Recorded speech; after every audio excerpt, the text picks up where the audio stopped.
आइए हम लोग शेष मॉडल पेपर पार्ट 3 पढ़ते हैं। क्वेश्चन नंबर 2 का ग पढ़ते हैं। कह रहा है कि लॉरेंज बल किसे कहते हैं। अगर आपसे पूछ दिया कि लॉरेंज बल किसे कहते हैं, आप तुरंत कहिए कि जब कोई आवेशित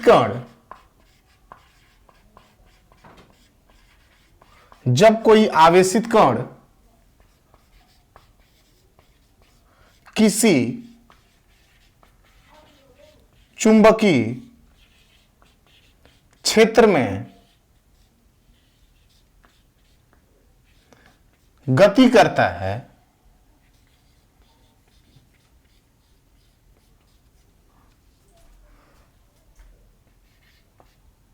तो उस कण पर एक बल आरोपित होता है।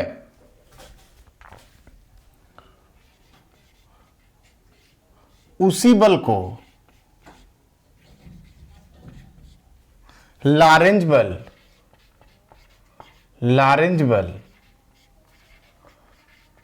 कहते हैं। इसकी दिशा चुंबकीय क्षेत्र तथा गतिमान कण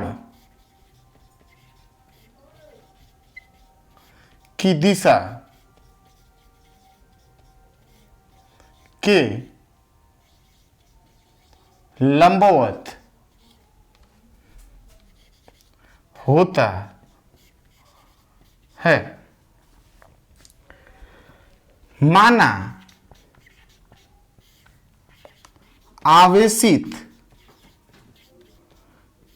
कण प्लस क्यू तथा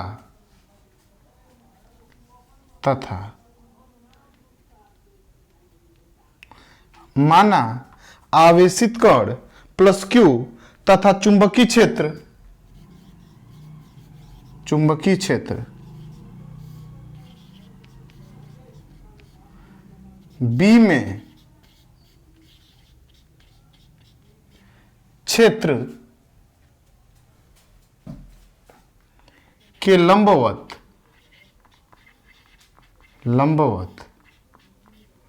भी वेग से गतिमान है, तो कण पर लगने वाला लॉरेंज बल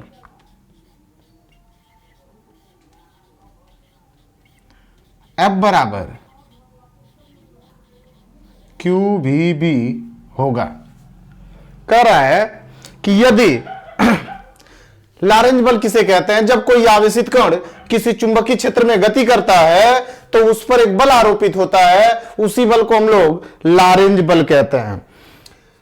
इसकी दिशा चुंबकीय क्षेत्र तथा गतिमान कण की दिशा के लंबवत होता है। कह रहा है कि माना आवेशित कण अगर Q हो तथा चुंबकीय क्षेत्र B में क्षेत्र के लंबवत भी वेग से गतिमान हो, तो कण पर लगने वाला जो लॉरेंज बल होता है उसको हम लोग F बराबर QVB कहते हैं। F बराबर QVB कहते हैं। कह रहा है कि यदि आवेशित कण की गति की दिशा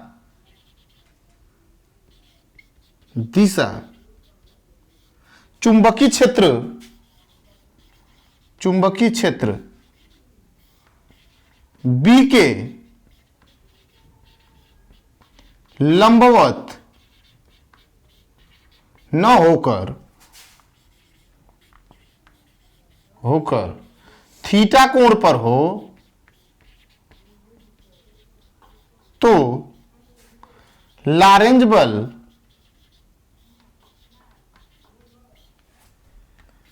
F बराबर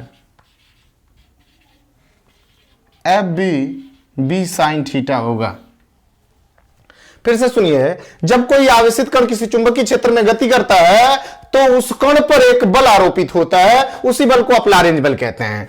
इस लारेंज बल की जो दिशा होती है चुंबकीय क्षेत्र तथा गतिमान कण की दिशा के लंबवत होती है, दोनों के लंबवत होती है। कह रहे हैं कि माना आवेशित कण जो है अगर उसको हम प्लस क्यू मान लें और चुंबकीय क्षेत्र बी में क्षेत्र के लंबवत भी वेग से गतिमान हो कौन, आवेशित कण, तो कण पर लगने वाला जो लारेंज बल होगा वो F बराबर क्यू वी बी होगा। यदि आवेशित कण की दिशा चुंबकीय क्षेत्र बी के लंबवत ना होकर थीटा कोण पर हो तो जो लारेंज बल होता है वो होता है F बराबर q v B sine theta. यदि थीटा बराबर 0 अंश हो तो F बराबर भी 0 आएगा। आप यहां से निकाल सकते हैं F बराबर क्यू वी बी साइन 0 अंश, तो 0 अंश तो F बराबर पूरा 0 आ जाएगा। उसी तरह से आप 90 डिग्री रख के निकालेंगे तो ये आएगा F बराबर क्यू वी बी।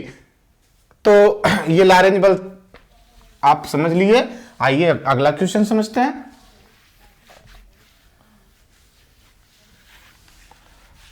आइए थोड़ा हम लोग फास्ट चलेंगे, समय नहीं है हम लोगों के पास। अगला क्वेश्चन कह रहा है कि उस माध्यम का अपवर्तनांक ज्ञात कीजिए जिसका ध्रुवण कोण 60 अंश हो। कह रहा है कि उस माध्यम का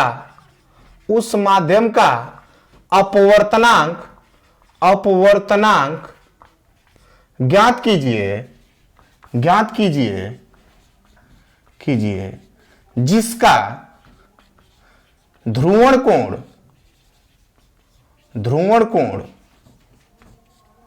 60 अंश हो, जिसका ध्रुवण कोण 60 अंश हो। ये क्वेश्चन है आपका दूसरे का घ। आइए हम लोग देख लेते हैं। हम लोग जब ब्रूस्टर का नियम पढ़े थे या पढ़ रहे थे पोलराइजेशन ऑफ लाइट, उस कंडीशन में हम लोग पढ़े थे कि n बराबर 10 IP, वहां आपने पढ़ा होगा कि जो आपतन कोण होता है, आपतन कोण और जो अपवर्तन कोण होता है दोनों का योग 90 डिग्री होता है। आपने ऐसा संबंध पढ़ा था ब्रूस्टर के नियम को। अगर इसको हम सिद्ध करना चाहें तो हम लिख सकते हैं n बराबर, अगर इसको लिखें तो लिख सकते हैं कि स्नेल के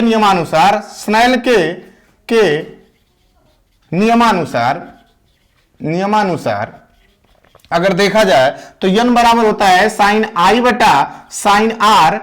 साइन आई को आप साइन आई पी कह सकते हैं क्योंकि आपतन कोण यही है, और जो अपवर्तन कोण है उसको हम लोग साइन आर कह सकते हैं। आर बराबर अगर आप यहां से निकालते हैं तो 90 माइनस आई पी हो जाएगा। इसका मान यहां उठा के रख दीजिए, साइन आई पी बटा sine 90 minus i p. Sine 90 minus theta को आप कास थीटा लिख सकते हैं, मतलब साइन आई पी बटा कास आई पी, इसको हम लिख सकते हैं tan आई पी। तो यहीं से हम लोग इसको सिद्ध करते थे कि n बराबर tan आई पी, इसको हम लोग सिद्ध करते थे। तो n बराबर tan आई पी, हम इसमें मान रख लेते हैं हमको tan आई पी। तो आई पी का मान ध्रुवण कोण हमको दिया है, ध्रुवण कोण कह रहा है कि 60 डिग्री है, कह रहा है ध्रुवण कोण 60 डिग्री है। अगर n बराबर देखा जाए तो tan 60 डिग्री, और tan 60 डिग्री का मान होता है कड़ी में 3। अगर tan 60 डिग्री का मान कड़ी में 3 है तो कड़ी में 3 का मान होता है n बराबर 1.732। यही इसका अपवर्तनांक हो गया, यही इसका अपवर्तनांक हो गया। आगे क्वेश्चन देखते हैं।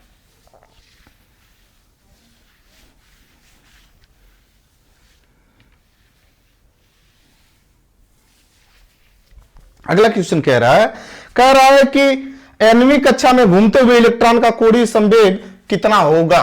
कह रहा है कि दूसरे का अंग, कह रहा है nवीं कक्षा में घूमते हुए घूमते हुए, nवीं कक्षा में घूमते हुए इलेक्ट्रॉन का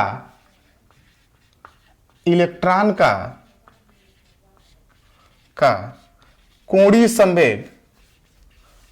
संवेग होगा। कह रहा है nवीं कक्षा में घूमते हुए इलेक्ट्रॉन का कोणीय संवेग होगा। तो आपने बोहर के परमाणु मॉडल में आपने पढ़ा होगा सॉल्यूशन में कि बोहर के परमाणु मॉडल में आपने पढ़ा होगा कि इलेक्ट्रॉन केवल उन्हीं कक्षाओं में गति कर सकता है, जिन कक्षाओं का कोणीय संवेग h/2π का पूर्ण गुणज होता है। अर्थात देखा जाए तो कोणीय संवेग बराबर हम लिख सकते हैं कि कोणीय संवेग बराबर h/2π, चूंकि nवीं कक्षा है तो nh/2π, और कोणीय संवेग को हम लोग लिखते हैं mvr बराबर nh/2π। ये इसका सॉल्यूशन हो गया। आप इसको देखिए, ये इसका आंसर है। आइए अगले क्वेश्चन पर चलते हैं। अगला क्वेश्चन कह रहा है कि लेसर का पूरा नाम लिखिए। आइए लेसर का पूरा नाम लिखते हैं। लेसर का हमसे पूरा नाम पूछ रहा है।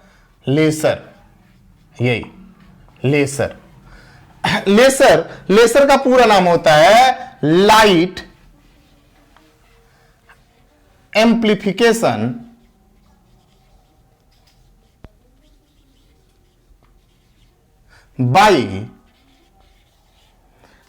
by stimulated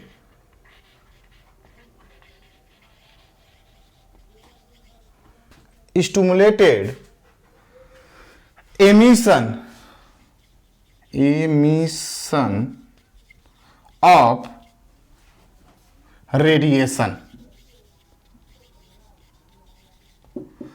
मतलब लेसर को क्या कह सकते हैं कि light amplification stimulated emission of radiation, ये लेसर का पूरा नाम है। आइए अब हम लोग अगला क्वेश्चन करते हैं। क्वेश्चन नंबर 3 का क ध्यान से देखिए। हमसे कह रहा है कि क्वेश्चन नंबर 3 का क कह रहा है कि वैद्युत द्विध्रुव आघूर्ण को परिभाषित कीजिए। अगर हमसे कह रहा है कि वैद्युत द्विध्रुव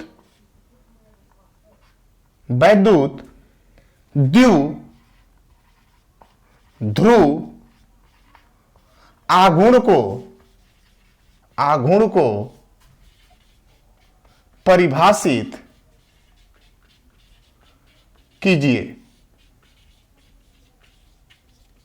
कीजिए। कह रहा है इलेक्ट्रॉन व प्रोटॉन के बीच की दूरी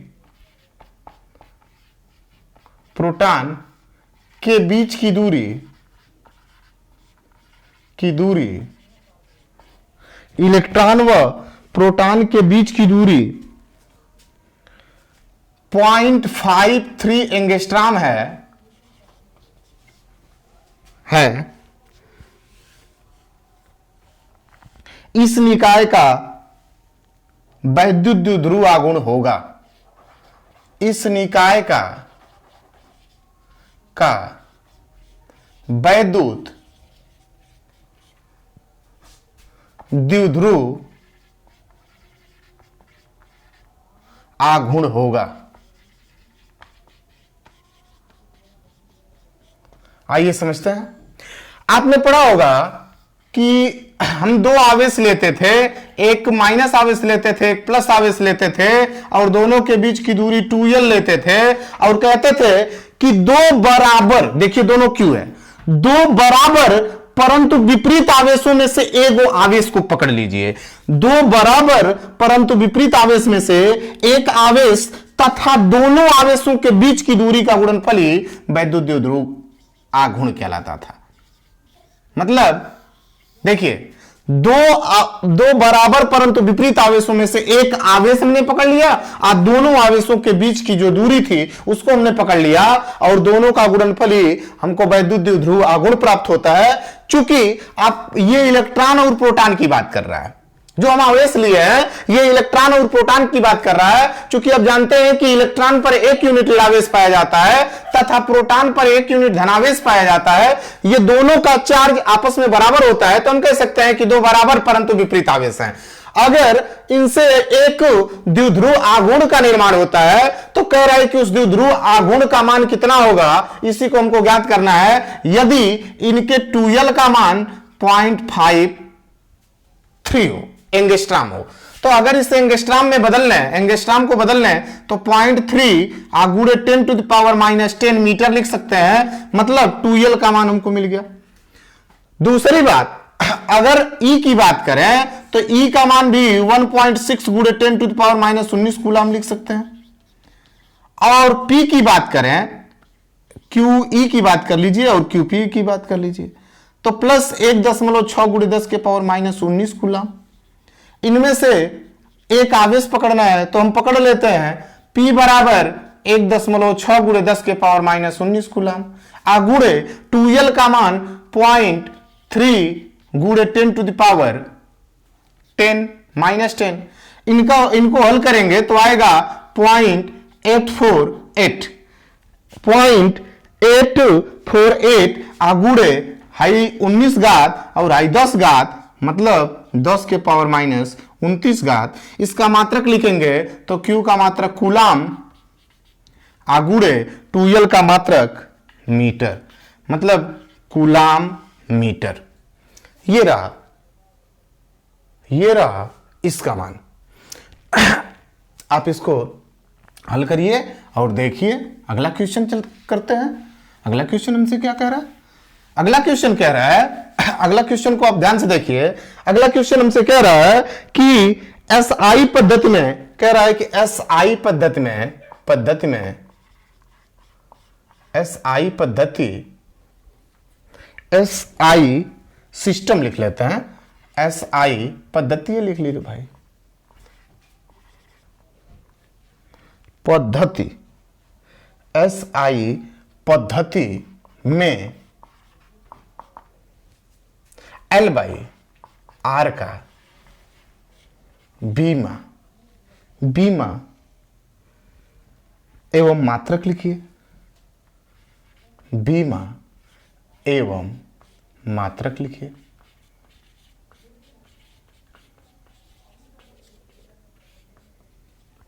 आइए हम लोग L बराबर, एक दिन इस पिछले क्वेश्चन में हम लोग पिछले वीडियो में हम लोगों ने इसका मान निकाला था, फिर एक बार निकाल देते हैं कि delta I by delta T, यहां से आप करेंगे तो -E गुणे डेल्टा टी बटा डेल्टा I आ जाएगा। R का मान सभी लोग जानते हैं V/I होता है, इसका मान उठा के दोनों का मान रख लीजिए। L/R बराबर हो जाएगा -E गुणे डेल्टा टी बटा डेल्टा I बटा V/I, ये ऊपर चला जाएगा -E गुणे डेल्टा टी बटा डेल्टा I बटा डेल्टा I गुणे डेल्टा V गुणे ये नीचे वाला चला जाएगा ऊपर इंटू I से डेल्टा I कट गया। E विद्युतवाहक बल जिसका मात्रक वोल्ट होता है और V का मात्रक भी वोल्ट होता है, V से V कट गया, यहां से केवल बचा डेल्टा T और डेल्टा B का बीमी सूत्र होता है T। अगर इसका बीमी सूत्र T है तो इसका बीमा की बात करें, बीमी सूत्र की बात नहीं किया, इसकी बीमा की बात किया है। तो आप जानते हैं कि बीमा किसे कहते हैं? मूल मात्रकों पे जो घातें चढ़ाई जाती है उसको बीमा कहते हैं। तो इसका बीमा हम लिख सकते हैं कि इसका बीमा 1 है। अगर इसके मात्रक की बात करता है तो इसके मात्रक को हम लिख सकते हैं कि इसका मात्रक जो है, इसका मात्रक सेकंड है, इसका मात्रक सेकंड है। ये रहा अगला क्वेश्चन। क्वेश्चन नंबर ये था 3 का ख। 3 का ख। आइए अगले क्वेश्चन पर चलते हैं।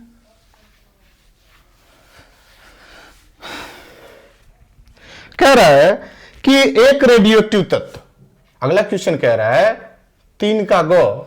3 का गो कह रहा है एक रेडियो एक्टिव तत्व, एक रेडियो एक्टिव, एक रेडियो एक्टिव तत्व, एक रेडियो एक्टिव तत्व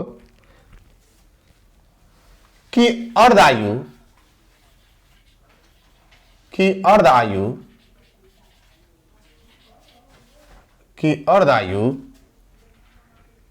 60 वर्ष है। 60 वर्ष है।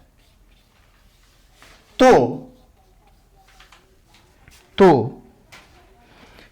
इसका क्षय नियतांक ज्ञात कीजिए। इसका क्षय नियतांक ज्ञात कीजिए। कह रहा है कि एक रेडियोएक्टिव तत्व जिसका अर्धायु 60 वर्ष है, तो इसका क्षय नियतांक ज्ञात कीजिए। जब आपको अर्धायु वाला चैप्टर पढ़े होंगे तो उस कंडीशन में आपने पढ़ा होगा कि अर्धायु को टी हाफ से डिनोट करते हैं। टी हाफ बराबर आपने पढ़ा होगा कि log 2 बेस ई अपान क्षय नियतांक लैम्डा। इसका मान निकाला गया था कि टी हाफ बराबर, इसका मान आया था 0.6931 बटा लैम्डा। टी हाफ का मान दिया है कि टी हाफ बराबर 60 वर्ष है। 60 वर्ष है। लैम्डा का मान ज्ञात करना है। तो लैम्डा बराबर अगर ज्ञात करें तो 0.6931 अब बटा टी हाफ। टी हाफ का मान अगर इसमें रखेंगे तो 0.6931 अब बटा 60। इसको सॉल्व करिए। इसको सॉल्व आप करेंगे तो आएगा 0.1155 प्रति वर्ष आएगा। इसका मात्रक प्रति वर्ष।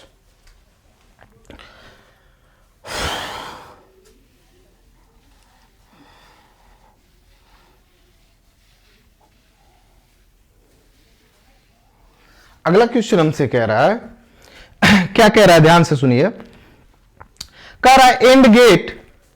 एंड गेट, एंड गेट की बात कर रहा है। तो एंड गेट को सबसे पहले बनाते हैं, उसका प्रतीक बनाते हैं। एंड गेट कुछ ऐसा बनता है। एंड गेट का अगर प्रतीक बनाया जाए तो कुछ ऐसा बनता है। ऐसा, ऐसा, ऐसा। ये एंड गेट है। ये ए है, ये बी है और ये वाई है। इसको एंड लिख लें, ए एन डी। अगर इसका फिगर बनाए तो हम कह सकते हैं कि इसका फिगर कुछ ऐसे होता है। इसका फिगर कुछ ऐसे होता है। यहां एक बल्ब बना लीजिए।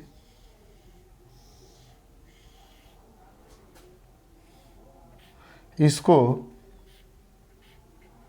एक बैटरी से जोड़ दीजिए और इसको बैटरी से जोड़कर इससे लिंक करा दीजिए और इसको देखिए।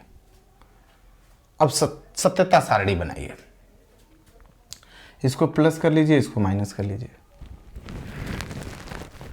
देखिए, इसको ए कर लेते हैं, इसको बी कर लेते हैं और ये बल्ब है। ये बल्ब है। आइए देखते हैं। सबसे पहले आप सत्यता सारणी को देखिए और सत्यता सारणी को समझने का प्रयास करिए और इसके बूलियन व्यंजक को समझने का प्रयास करिए। इसका बूलियन व्यंजक, इसमें देखा जाए तो 2 निवेशी है। इसमें 2 चर निवेशी होता है और एक निर्गत होता है। 2 ए और बी 2 निवेशी है और एक निर्गत वाई चर एक निर्गत है। अगर इसमें कुंजी बंद होती है, जैसे मान लीजिए इस सर्किट को इसमें स्पर्श करा दीजिए, जैसे ही कुंजी बंद होगी इसका मतलब कुंजी ऑन हो चुकी। कुंजी ओपन है इसका मतलब खुली हुई है। जब कुंजी खुली रहेगी तो परिपथ में धारा नहीं बहेगा, और जब कुंजी बंद रहेगी तब परिपथ में धारा बहेगा। तो हम खुली हुई कुंजी को आप कह लेते हैं और बंद कुंजी को आन कह लेते हैं। तो अगर हम सत्यता सारणी, इसके लिए सत्यता सारणी बनाए, इसका बूलियन व्यंजक होता है a इंटू बी बराबर वाई। अगर a इंटू बी बराबर वाई होता है तो अगर इसकी सत्यता सारणी बनाए तो यहां a लिख लेते हैं, यहां b लिख लेते हैं और यहां y लिख लेते हैं। अगर a इंटू बी बराबर वाई कर लें तो a का मान a, अगर हम मान लें कि a ऑफ है, अगर a ऑफ होगा और मैंने मान लिया कि b भी ऑफ है, दोनों ओपन है, तो ये बल्ब कभी नहीं जलेगा, इसमें धारा पास नहीं होगी, ये बल्ब नहीं जलेगा, अर्थात जो निर्गत होगा वो भी शून्य होगा। अगर दूसरे कंडीशन में देखा जाए तो अगर ये वाला ऑफ है, इसको ऑन कर दीजिए और इसको ऑफ कर दीजिए। अगर हमने इसको ऑन कर दिया और इसको ऑफ कर दिया तो अगर निर्गत देखा जाए तो अगर आप इसको स्पर्श करा देते हैं और इसको इसी तरह से खुली रहने देते हैं तो कभी बल्ब नहीं जलेगा, इसलिए इसमें निर्गत भी फिर y हो गया, y बराबर 0 हो गया। अगर तीसरे कंडीशन में देखा जाए तो कह सकते हैं कि इसको आप ऑफ कर दीजिए और इसको ऑन कर दीजिए। जब ये ऑफ रहेगा तो इसमें धारा पास नहीं करेगी तो ये बल्ब कभी नहीं जलेगा, मतलब इसका रिजल्टेंट भी 0 आएगा। अगर चौथी कंडीशन देखी जाए तो चौथी कंडीशन, इसको भी ऑन कर दीजिए, इसको भी ऑन कर दीजिए। जब दोनों ऑन हो जाएंगे, दोनों स्पर्श हो जाएंगे तो बल्ब जलेगा, अर्थात इसकी सत्यता सारणी बनती है कि a b y 0 0 0 और a, मतलब जब दोनों स्विच ऑफ होते हैं तो निर्गत भी शून्य आता है। जब एक स्विच ऑन है और एक स्विच ऑफ है तब भी निर्गत शून्य आता है। पहला स्विच ऑफ है, दूसरा स्विच ऑन है, तब भी निर्गत शून्य आता है। और एंड गेट में केवल एक कंडीशन ऐसी बनती है जब निर्गत y प्राप्त हो, y बराबर 1 प्राप्त हो, अर्थात वो भी बल्ब जले। अर्थात जब ये 1 होता है मतलब ये ऑन है, दूसरी सर्किट भी ऑन है, तो तीसरे का मान भी 1 होता है, इसका मतलब बल्ब जल रहा है। ये रही इसकी सत्यता सारणी और ये रहा इसका फिगर, आप इसको समझ लीजिए। आइए हम लोग अगला क्वेश्चन देखते हैं।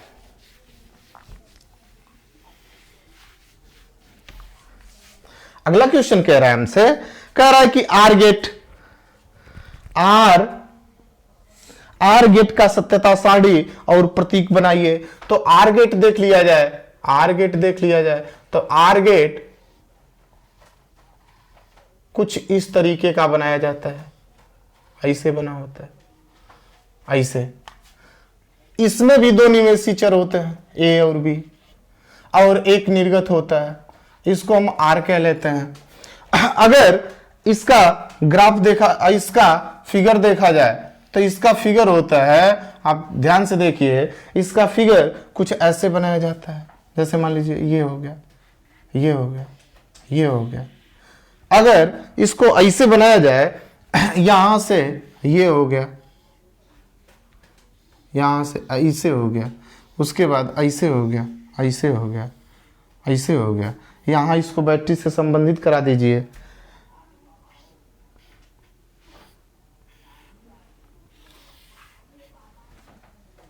और इसमें बल्ब लगा दीजिए, ये है। अगर इसको A कह लें, इसको B कह लें और इसको Y कह लें, इसको Y कह लें, तो अगर देखा जाए तो परिपथ में सत्यता सारणी बना लेते हैं। A B, इसका बूलियन व्यंजक लिख लेते हैं, ये A है, ये B है और ये Y है।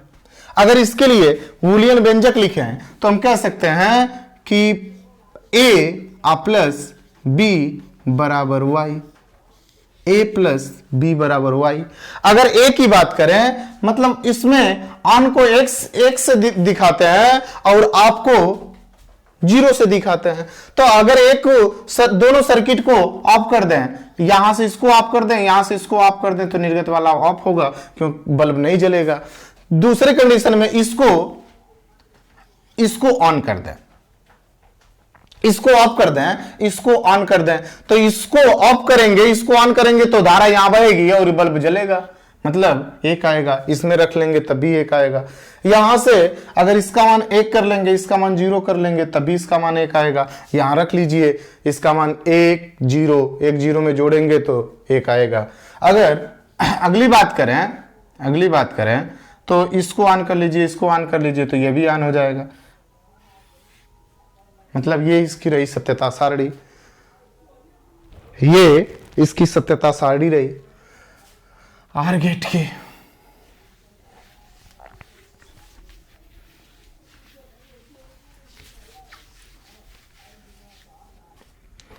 अब क्वेश्चन नंबर 4 का को, आइए क्वेश्चन नंबर 4 का को देखते हैं। क्वेश्चन नंबर 4 का को क्या कह रहा है हमसे?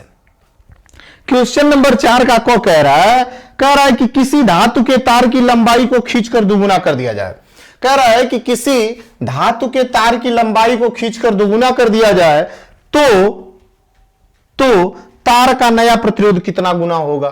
कह रहा है किसी धातु के तार की लंबाई खींचकर दोगुना कर दिया जाए, दोगुना कर दिया जाए तो नया प्रतिरोध क्या होगा, या नया प्रतिरोध कितना गुना होगा, कितना गुना होगा। मान लेते हैं, सॉल्यूशन करते हैं हम, सॉल्यूशन करते हैं। जैसे अगर हम मान लें आपने एक डेरिवेशन किया होगा, जब प्रत्यावर्ती धारा पढ़े होंगे, चैप्टर पढ़े होंगे, तो उसमें प्रतिरोध आया होगा और उसके लिए आपने एक डेरिवेशन किया होगा कि अगर कोई चालक तार है, यदि किसी धातु के चालक तार की लंबाई को खींचकर n गुना कर दिया जाए तो उसका नया प्रतिरोध के लिए फार्मूला आता था कि R डैश बराबर n स्क्वायर इंटू R, यही आता था। आइए हम लोग इस फार्मूले को निकाल लेते हैं। माना प्रारंभिक अवस्था में तार की लंबाई L तथा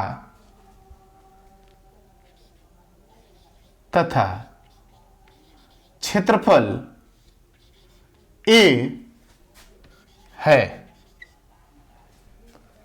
जब तार को खींचा गया,